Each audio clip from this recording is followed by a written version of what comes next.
Ka-agree, ito ang Vigoraha Mixing and Application Guide. Ihanda ang timba na may kalahating laman ng tubig.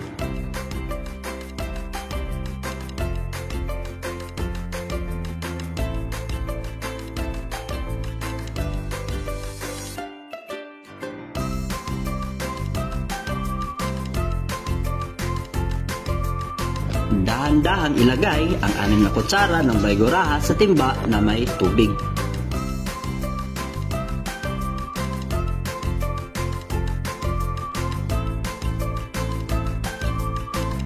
Tandaan, ang 1 tablespoon ay katumbas ng 10 grams ng Vigoraha.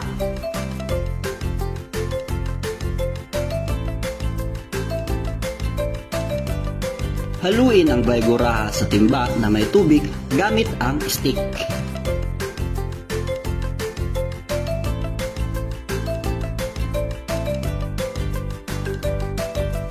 Patuloy na ihalo sa loob ng 5 hanggang 10 minuto hanggang sa tuluyan itong maihalo sa tubig.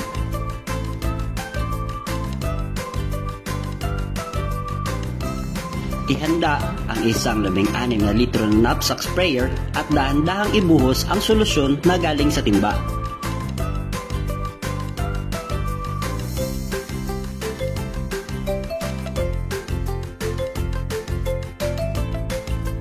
Patuloy na ihalo gamit ang stick habang dahan-dahang dagdagan ng tubig ang knapsack sprayer hanggang sa mapuno ito.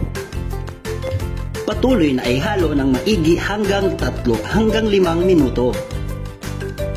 Kapag handa na ang solusyon, i-apply ito ng maigi sa lupa hanggang mabasa.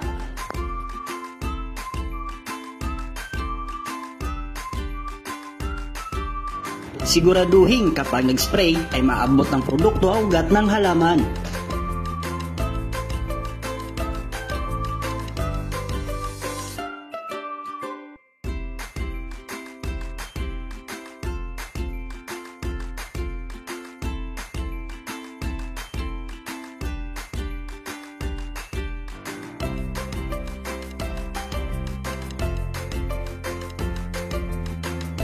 Paalala, ang paglalagay ng mga bactericides at fungicides sa lupa ay dapat iwasan ng 7 hanggang 14 na araw bago at pagkatapos ng pag-apply ng produktong ito. Happy farming!